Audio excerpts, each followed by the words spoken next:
vou falar não, eu espero que vocês perguntem, quem tiver alguma pergunta melhor. Eu sou melhor respondendo do que falando. Só um detalhe, assim, tem uma coisa bem engraçada hoje, eu acho que o som estava super bom, que sempre é muito complicado, né, os sons, assim, esses filmes.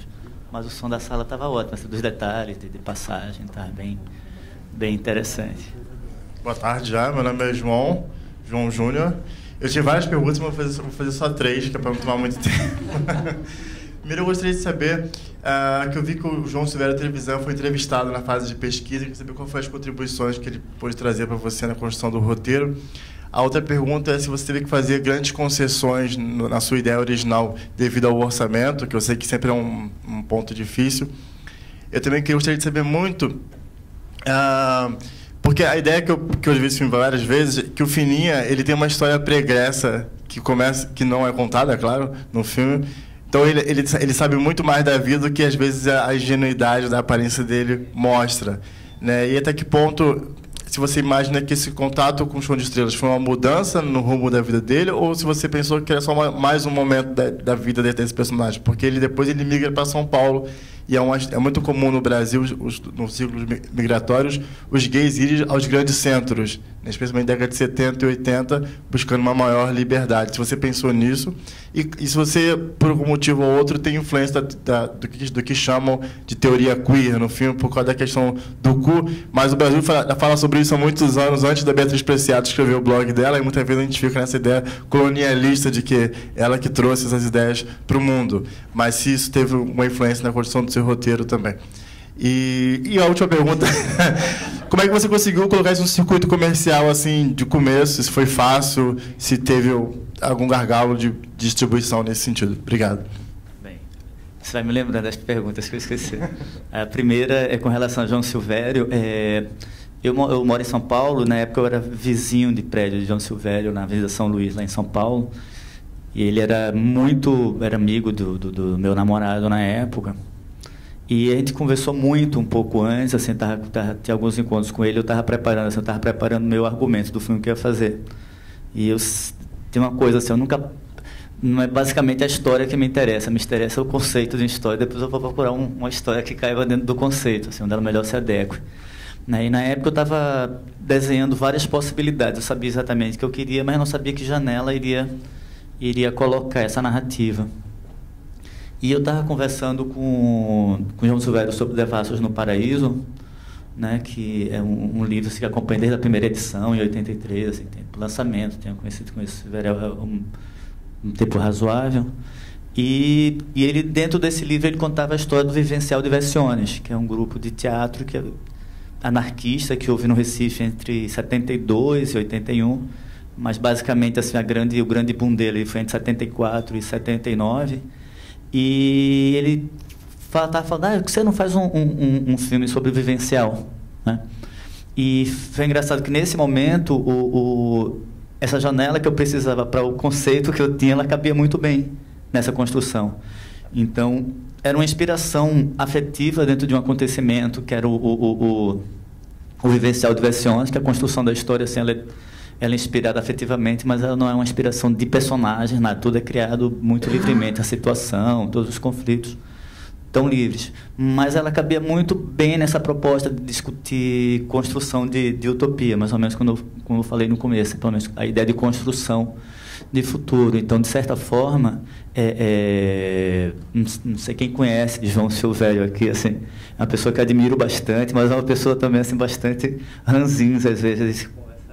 Mas uma pessoa que eu gosto bastante. Nesse momento foi ele que abriu essa janela. Talvez assim, talvez não tenha sido intencional chegar no tatuagem, mas foi assim, digamos que a inspiração do coração que veio. Foi de grande importância. Além disso, as discussões que eu tive com ele, com várias outras pessoas, eu fiz uma série. Depois de escrever o roteiro, vou deixar claro que eu não... É uma tendência minha. Geralmente eu não gosto de comprometer o que eu escrevo em cima da historiografia. Eu prefiro fazer uma historiografia minha e depois aparar as arestas daquilo que eu acho que pode sair ou não. Então a gente conversei bastante com ele depois, com todas as pessoas algumas pessoas que fizeram parte do Vivencial Diversiones, que tinham sobrevivido ao avalanche dos anos 80. Né? E ele fez isso uma importância. Acho que a própria ideia do Devassos no Paraíso é uma ideia muito importante na construção desse livro. Né? A segunda pergunta era... Perguntas é sobre a história, como você construiu o Fininha, se você criou esse personagem já com uma vida pregressa, sexual, e aquilo muda o rumo da vida dele, ou é apenas mais uma etapa da existência? Não, tem uma coisa engraçada. A construção de Fininha, para mim, ela é muito clara, assim, porque, na verdade, é a ideia que a gente tem também de sempre tratar o outro como ignorante, assim. Para ela é muito claro, assim, tipo... Na cabeça de Clécio, ele estava corrompendo alguém, quando na verdade ele que estava sendo corrompido. Entende? Assim, tem uma coisa no desejo de Fininha que é maior do que o Clécio. Tanto que Clécio não segura a onda, assim, porque Fininha ele está fazendo um processo de amadurecimento na minha cabeça. E Clécio parece estar fazendo um processo de passagem. Assim, Clécio, aos 33 anos, está saindo da adolescência quase. E Fininha parece que é esse ponto de mudança. Mas nada disso é novidade. Se você prestar atenção nos diálogos, assim, Fininha nunca disse que nunca fez. Ele disse que é a primeira vez aquela situação. Tipo, eu nunca dancei assim com homem. Mas não quer dizer que você nunca dançou com homem, nunca dançou daquele jeito. Tanto que quando ele pergunta se era a primeira vez que ele estava dando, ele disse que não é a primeira vez. E isso vai se tornando cada vez mais apaixonante. Mas a ideia era essa, você ter uma vida pregressa do personagem que ela está oculta dentro dos personagens que você meio que criou como o personagem narrativo. Mas ela é revelada aos pouquinhos no roteiro, nas pequenas falas que a gente vai percebendo. E a ideia também, todas essas coisas são reveladas de uma forma muito... que é uma coisa que narrativa, no geral, me interessa muito assim, em cinema. E que é muito difícil em construção de roteiro, às vezes, é você ter muita clareza, assim, tipo, quando é que você quer que o público vá descobrindo o que você quer dizer? Quando é que essa história está ficando clara para você? Isso é uma experiência mais antiga. O Amarelo Manga, por exemplo, é toda uma experiência de que a partir de que momento as pessoas percebem que aquilo é uma história só. Né? Porque no começo do filme parece uma fragmentação, uma coisa meio modular, que você não vai fazer sentido, e de repente aquilo vai se encaixando. Então são meio tramas narrativas, né, que a gente vai meio construindo, assim, que isso me interessa muito, assim, narrativa. Acho que Fininha faz parte desse processo, né, dessa construção. Aí, vamos lá, terceira. Foi a questão da teoria queer, se você teve uma leitura disso para a construção do roteiro. Já lembrando da última pergunta, a questão da distribuição. Isso eu lembro. A questão da cultura queer, assim, é uma coisa que eu faço parte de uma geração que ela é uma geração meio transitória, assim. Né? Tipo, a minha idade na época do filme, que é 78, era 13 anos, que é a mesma idade do personagem de Tuca, que é o filho de Clécio. Tipo, minha vida pregressa não tem nada a ver, meus pais não eram igual a Clécio e Deusa, mas de certa forma foi a partir daquele momento que um monte de informação se abriu para mim. E todas essas possibilidades que existiam naquele momento, para mim, eram muito graves e bem importantes. Então, a ideia do cu como representação democrática era uma coisa que era discutida, ela estava presente, as pessoas discutiam isso de uma forma anarquista, obviamente que de uma maneira menos propagada. A gente vivia também num estado de exceção, que isso não era tão normal. O que acontece, vamos dizer, de lá para cá, é que eu acho que se estabeleceu uma cultura que ela é super importante como confirmação e ocupação de um espaço.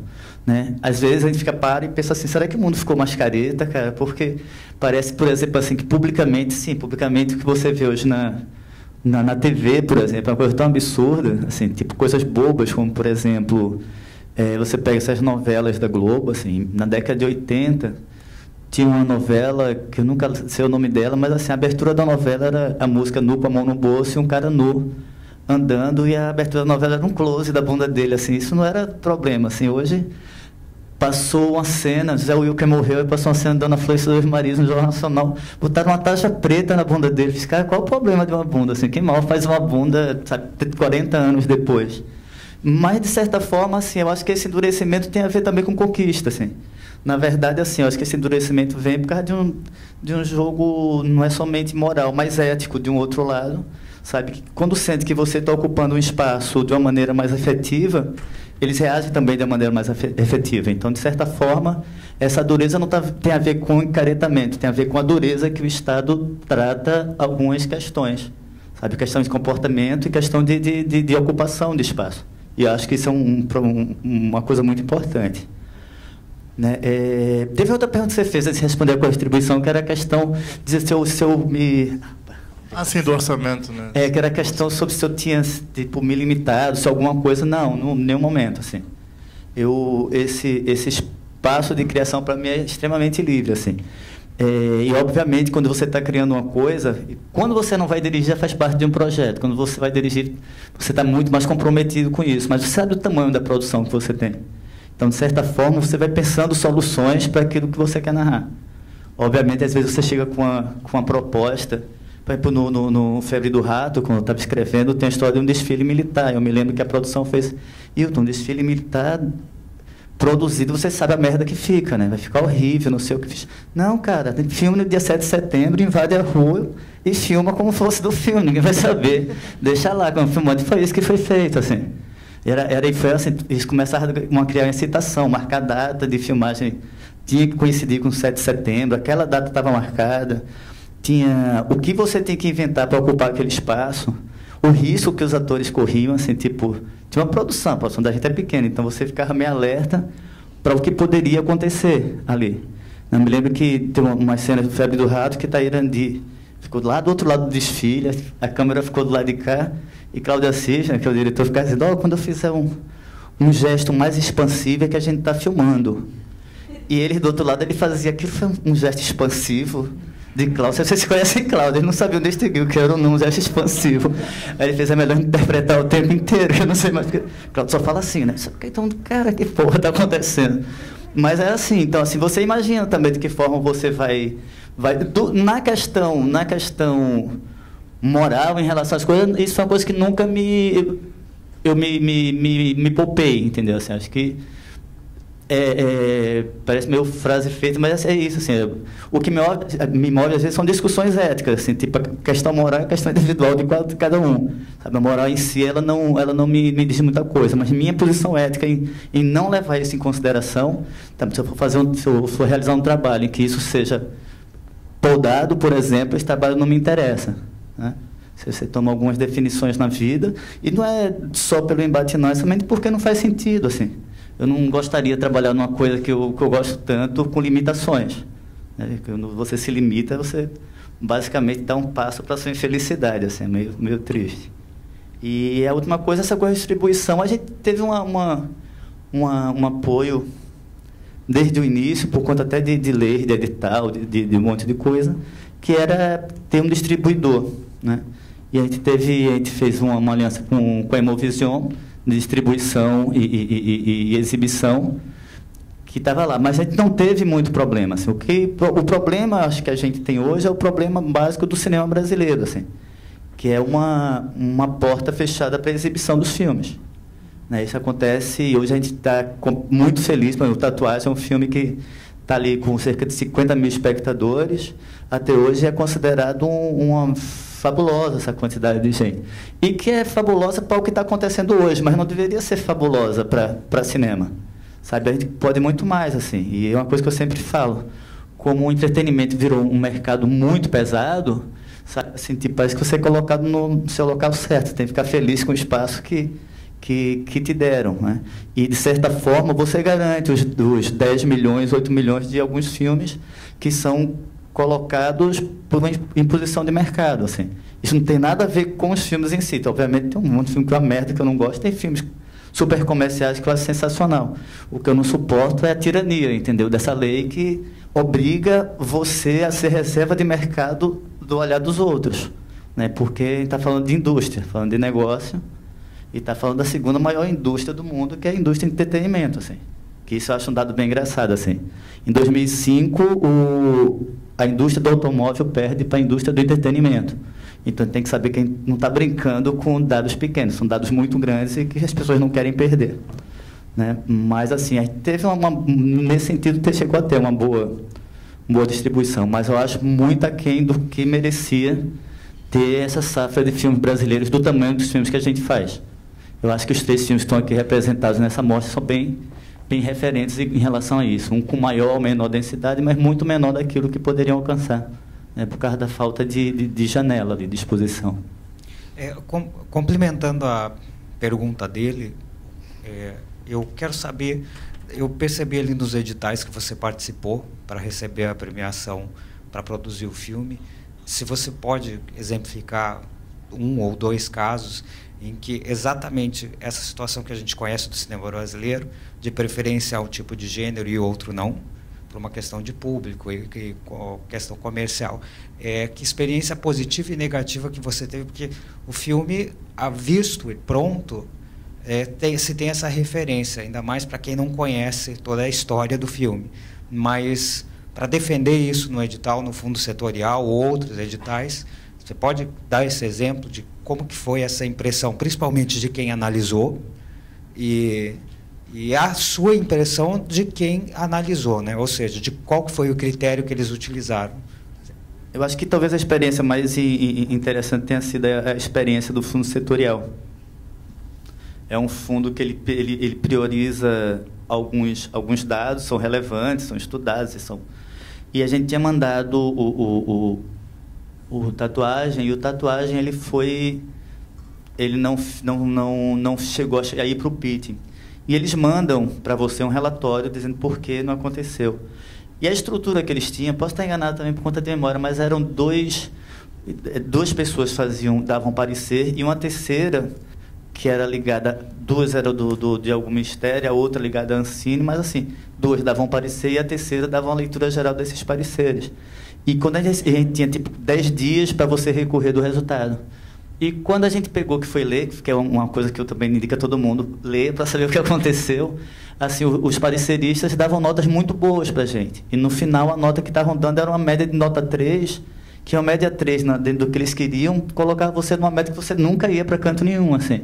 E não fazia sentido. E alguns realmente eram completamente absurdas, como a nota que era dada para a produtora, por exemplo, a REC Produtores, João Júnior é o nome do produtor também. E a REC Produtores tem uma pontuação muito boa, assim, ela é uma produtora muito reconhecida no mundo, no Nordeste, no Brasil, e não fazia sentido a classificação que tinham dado. Então ele pediu explicação por que aquele parecer final diante de dois pareceres tão positivos. Aí o que aconteceu é que eles chamaram a gente para o pitch, recolocaram a gente. Durante a defesa do pitching, foi uma defesa bem interessante. Eu sou super... Tem gente que é muito ansiosa com essas coisas, fica super nervoso, assim. Eu vou super calmo, assim, tipo, vamos lá discutir, vamos apresentar o projeto. E foi ótima a apresentação, foi incrível. E no final, uma das pessoas que faziam parte do pitch, ele perguntou se ele achava que se esse tipo de filme tinha público, né? E a minha resposta foi bem direta, eu fiz, bem, eu não sei que tipo de filme você está falando, assim, de certa forma, porque você está perguntando assim, se um filme com temática gay tem público. Bem, eu posso dizer para você que a gente tem uma parada gay em São Paulo que tipo, arrasta 3 milhões de pessoas na rua. Tem uma parada gay no Rio de Janeiro que arrasta 1 milhão de pessoas na rua. Em Salvador você vai arrastar 800 mil, em Recife mais 500 mil. Tem público, teoricamente tem para esse tipo de filme que você está dizendo. Agora, tipo, você está sabendo que tipo de filme eu estou fazendo? Sabe, você sabe que se é exatamente para esse público. E outra coisa, vocês deixam que esse público frequente o cinema que vocês patrocinam? Então, para mim, era uma questão muito clara também, assim, sabe? Porque a partir do momento que também você idealiza um espaço onde sua história acontece, quando eles fazem isso, de certa forma, eles estão tentando, sabe, tipo, diminuir o impacto da narrativa que você está botando, assim. Para mim, pessoalmente, assim, eu acho incrível, isso aconteceu várias vezes, inclusive em debate com jornalistas, que você acha também esclarecido, mas clicar fazendo assim, tipo, Hilton, por que esse tema tão polêmico? Eu começava a falar, fazia, cara, desculpe, eu não sei o que é que você está falando de tema polêmico. Assim, tema polêmico é você achar que isso é polêmica em 2014. Assim, isso para mim realmente é que me parece polêmico, sabe? Assim. Então, assim, esse tipo de colocação é colocado com essa relação ao que é mercado, por exemplo.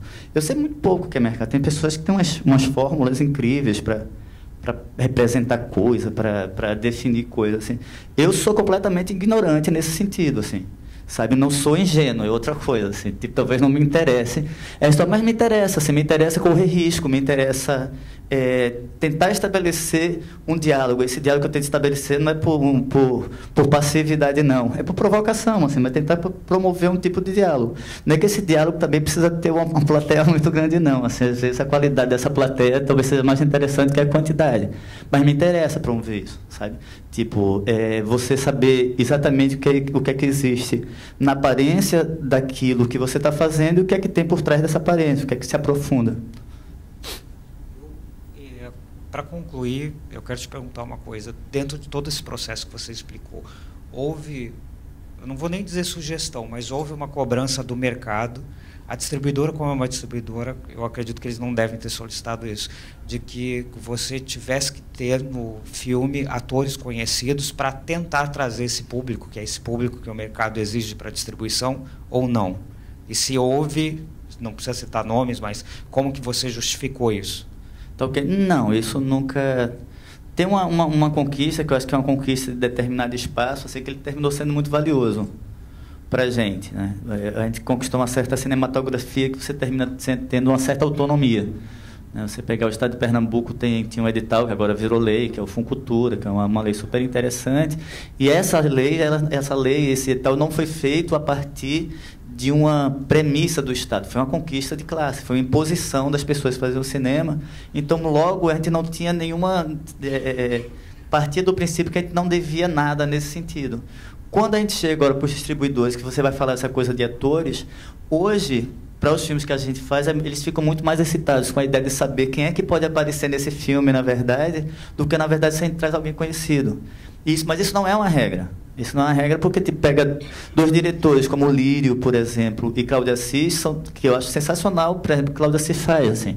Porque eu não tenho nada quanto Star System, sabe? Mas eu acho sensacional quando você pega esse Star System e tira ele do local normal que ele se encontra. Então, quando eu pego, tipo, alguns filmes que eu fiz com o Cláudio, que foi Amarelo Manga, Bastil das Bestas e Febre do Rato, se você for ver o elenco, ele é formado por nomes muito potentes, assim. E, obviamente, que a presença desses nomes, eles não alteraram a bilheteria. As pessoas não foram ver Dira Paz ou Matheus Natchakali, não. Tinha uma coisa que estava à parte.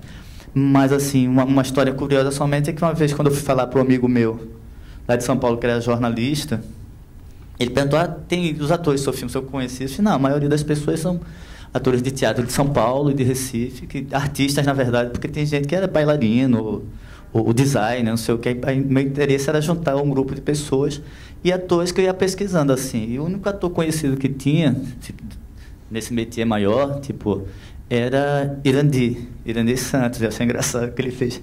Quem?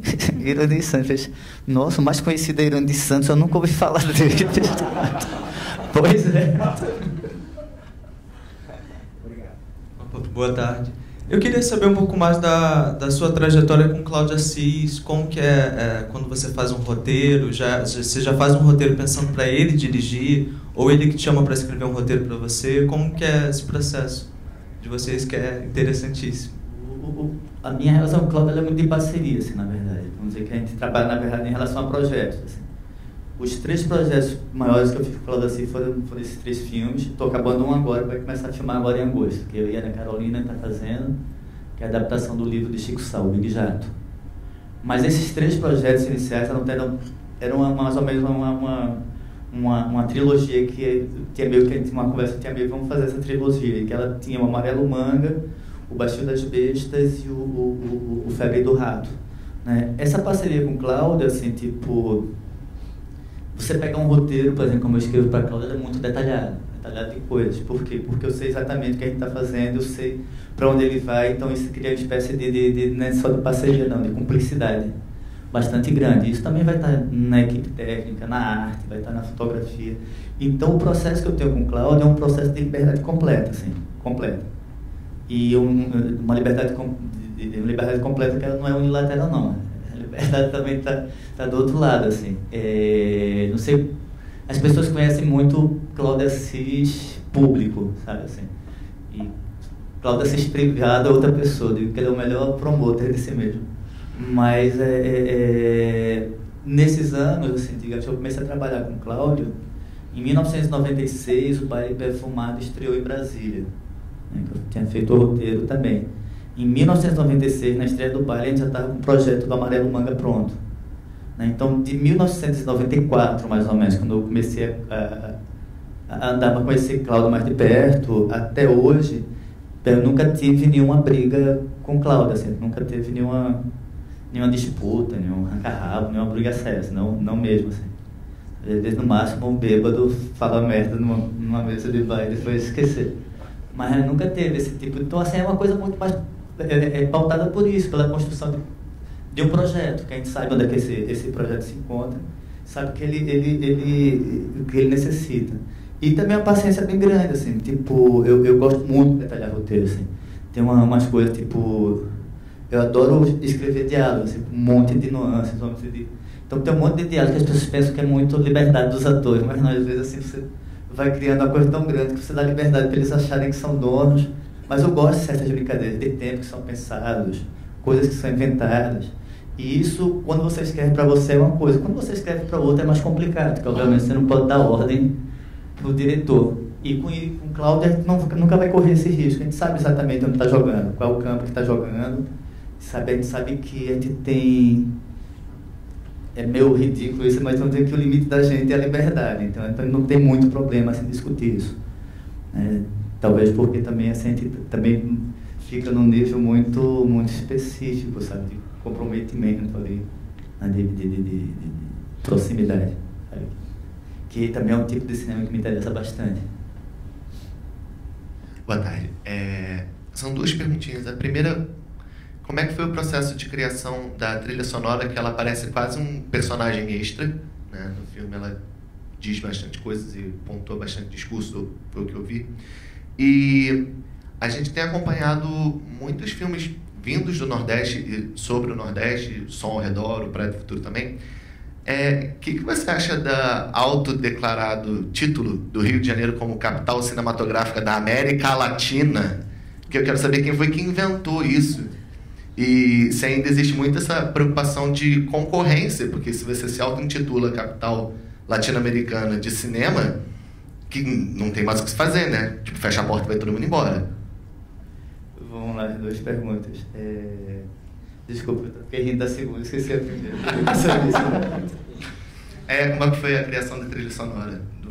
As sim, músicas? Ok, vou primeiro falar da trilha sonora. A ideia uma coisa que eu acho sensacional em cinema é assim, como é que você cria gênero sem basicamente ter que sublinhar ele, sabe assim. Isso é uma coisa que sempre, tipo, fico pensando e tentando fazer, o que seria criar um filme de terror, um filme policial que não tivesse essa pecha de gênero. Então, assim, na verdade, assim, o que me demovia muito no Tatuagem era, primeiro, fazer um diálogo muito direto com o cinema novo, principalmente com o segundo momento do cinema novo. E, nesse caso, A Lira do Delírio é um exemplo muito forte, assim, é um filme que eu me dediquei bastante, é um filme que eu gosto muito. E também a ideia de construção de musical. E essa construção de musical que vinha um pouco nessa conversa com essa segunda fase do cinema novo. Aí entra muito o Rogério Sganzella, principalmente o Rogério Sganzella do Sem Essa Aranha, assim, que interessava bastante. E quando eu comecei a escrever o roteiro, vamos dizer, as peças que tem no filme, as músicas, todas elas são escritas no roteiro, são feitas por roteiras, não eram peças que estavam prontas e foram construídas, não, foram construídas para lá. E as músicas também. Agora, obviamente, assim, eu sou um péssimo compositor de música, então, assim, eu escrevia a ideia da música, e durante esse processo de realização do roteiro ainda, né, eu sou parceiro de Dolores há muito tempo, assim, parceiro intelectual. A gente começou uma dupla de criação na década de 80 ainda, chamada Dolores e Morales, ainda lá antes do começo do Mangue. E a gente tinha desde design várias capas de discos de bandas lançadas naquela época. Do Mangue Beat foi a gente que fez, da Lama ao Caos foi eu e a Ela que fez, a banda Ed, a primeira capa foi a gente fez o Mestre Ambrósio, tipo, direção de shows, fazia clipe, então era meio um multimídia quando existiam poucas mídias para você ser multi, mas a gente fazia muita coisa. E quando eu fui construindo esse roteiro, assim, tipo, era quase que automático. Então, assim, eu tinha que ter uma trilha pronta antes de começar a filmar, porque as músicas são tocadas no filme, elas são cantadas no filme. Então, eu precisava de alguém que fosse cúmplice nesse sentido, assim. Então, nesse sentido, assim, a trilha é quase um corroteiro, sabe, assim, é quase escrita junto e para, assim, o filme. Até a escolha das músicas que são cantadas no filme, que não são do filme, mas, tipo, como esse cara, foram músicas escolhidas dentro de um processo que a gente achava interessante, que cabia dentro da construção que a gente estava fazendo. E outro dado muito engraçado em relação a isso é que as músicas do filme, todas são cantadas ao vivo, sabe, assim. A única música dublada do filme é a música Álcool, que é na hora que ele está triste lá, que a câmera entra em Dentro de Estrelas, e está Diego, né, cantando lá com vestido de mulher, não sei o quê, porque a ideia é de uma dublagem mesmo, assim, ele está dublando uma música, não é Não era uma dublagem para dar impressão de verdade, não. Assim, porque às vezes fica tão bem feito, mas dentro de um transformista dublando uma música, né? Mas assim, isso na trilha era bem importante, assim, de vocês perceberem algumas coisas de como era utilizado o som. O primeiro encontro de Fininha com Clécio, os dois estão no bar conversando e todo o som vai desaparecendo do bar e só ficam os dois conversando. E tudo era mecânico, assim.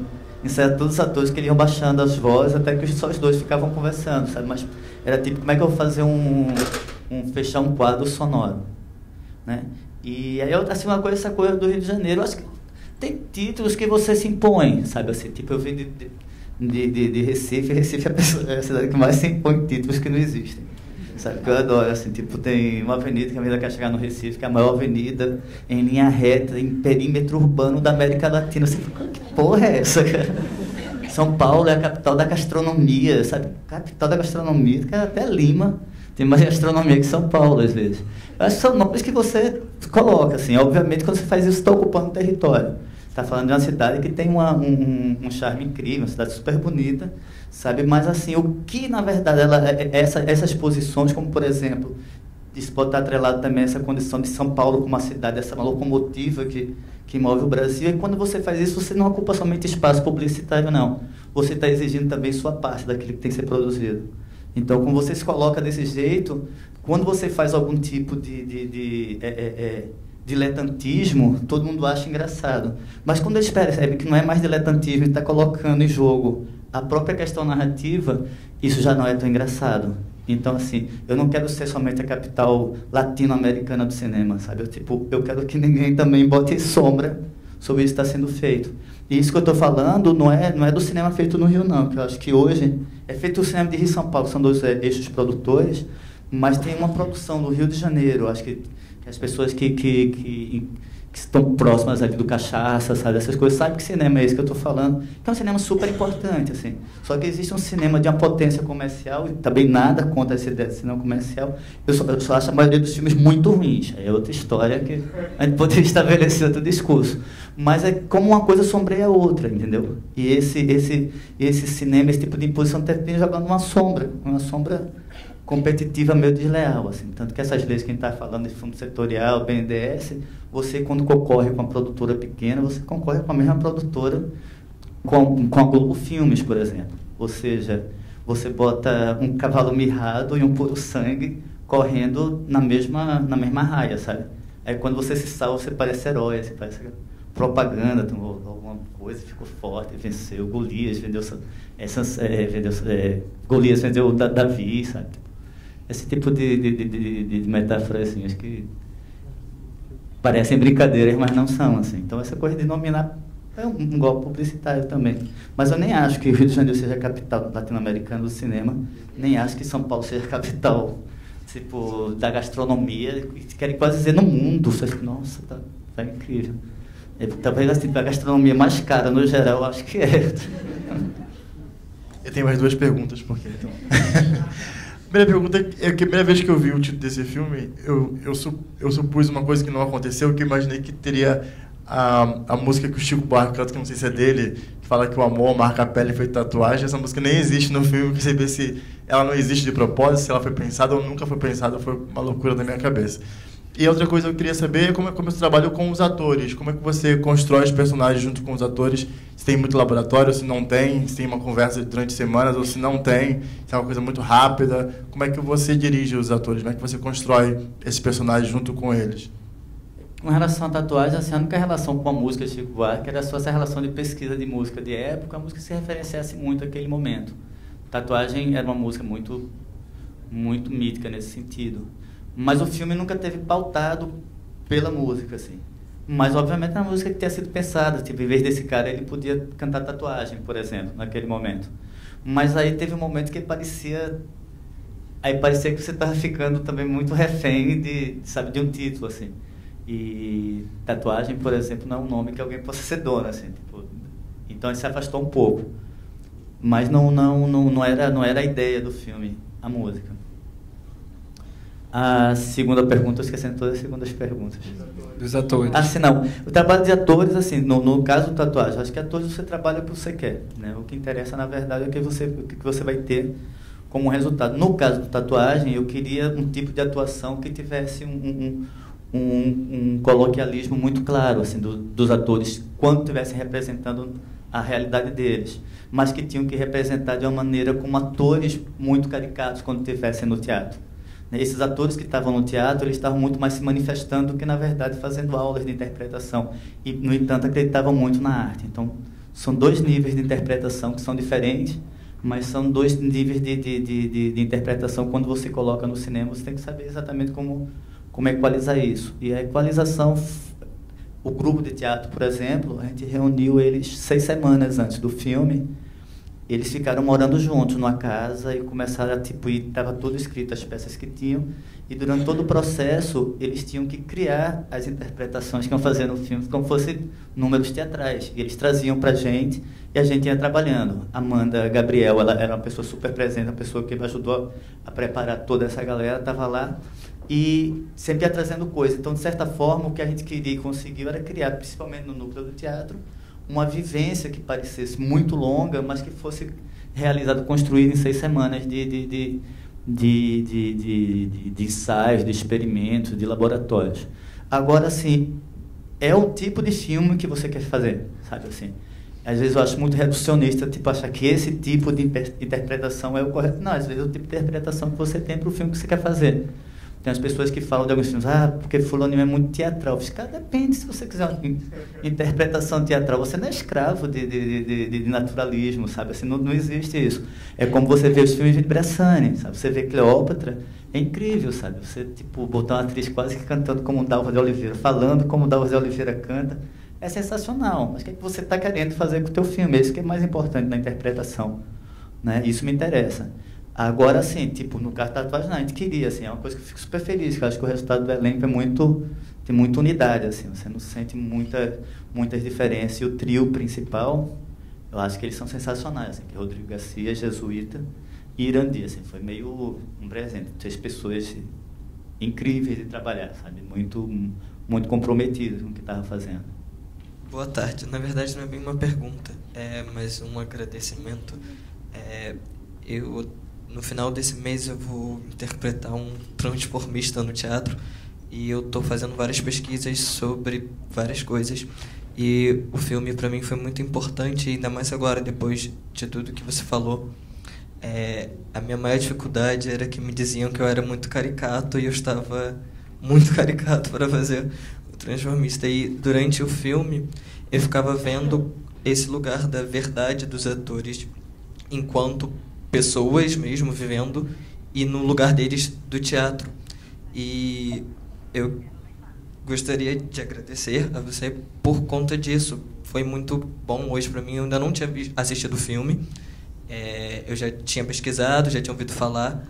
E não é bem uma pergunta, mas eu gostaria de saber se esse universo que a gente vê na tela foi esse universo que estava na sua cabeça ao criar esse roteiro, nesse lugar de que os transformistas, ou travestis, ou artistas, ou atores, ou qualquer outra coisa que a gente pode chamar essas pessoas, vivem também como pessoas normais no seu dia a dia, não necessariamente caricatas. Tem primeiro, obrigado, assim, também dou um conselho, tem um filme português chamado Morrer como Homem, se você assistisse, é uma experiência incrível, assim, é um filme sensacional. Acho incrível. E com relação a esse espaço, a criação do espaço, você imaginar um espaço, obviamente que entre aquilo que você imagina e aquilo que você realiza, às vezes tem um fosso muito grande, assim, né? Mas tem uma coisa que às vezes você aprende, não é domesticar seu pensamento, mas pelo menos transformar, deixar ele mais eficiente para, tipo, aonde você quer chegar. Eu me lembro quando eu era criança, assim, eu fui no Recife ainda, depois eu fui morar em São Paulo, mas assim, no Recife, e de vez em quando eu ia visitar amigos, ou ia com amigos para o semiárido, para a Zona da Mata, fazenda, área mais rural, e era muito engraçado, porque como eu era uma pessoa muito contaminada por coisas grandiloquentes da televisão, eles me contavam histórias assim, porque lá tem uma cachoeira que a gente passa o dia. Então, quando eu chegava na cachoeira, assim, com 6 anos de idade, 7, eu pensava que era uma cachoeira como a de Tarzan, sabe, imensa, e era uma coisa bem pequenininha que corria, né? Eu fazia, cara, que merda. cara diz que é uma cachoeira. Isso não é uma cachoeira, não. Isso parece mais um esgoto. Sei o quê. E com o tempo você vai aprendendo qual é a capacidade que as pessoas têm, sabe, de afiar seu raciocínio para transformar o que você pensa numa coisa grandiosa, assim. Então, quando você pensa, você sabe mais ou menos, assim. Então, tipo, toda essa beleza que eu tinha perdido durante muito tempo por causa essa contaminação do excesso, que não parou de fazer parte da minha vida, ela terminou se transformando numa forma talvez mais delicada de observar o que está à sua volta, sabe? Como essas coisas se representam, sabe? Como é que essas coisas se articulam, né? E quando eu estava imaginando o ambiente que aquilo está sendo feito, para mim estava às vezes muito claro na cabeça. Claro que está muito claro, e você trabalha com a equipe que você tem muita proximidade, muita paixão, sabe? Então, quando eu trabalho com Renata Pinheiro, que é a diretora de arte, Cris Garrido, que faz o figurino, sabe? Com Ivo Lopes, que está na fotografia, essa composição ela vai sendo compartilhada o tempo inteiro, assim. Então, é muito difícil que ela não fique do jeito que você imaginava.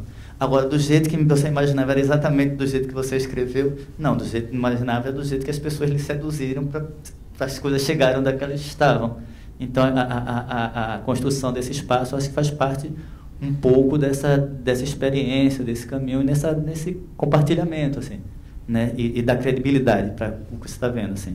É um pouco de sedução, na verdade, assim, você age um pouco... como não é como prostituta nem como garoto de programa, assim, mas talvez como um sedutor nesse sentido, assim, fazer as pessoas enxergarem onde você quer chegar e elas te entenderem a tal ponto que elas são capazes até também de comer você e mostrar uma coisa melhor do que está por trás do que você pretendia. Acho que é mais ou menos isso. Eu quero agradecer a presença do Wilton.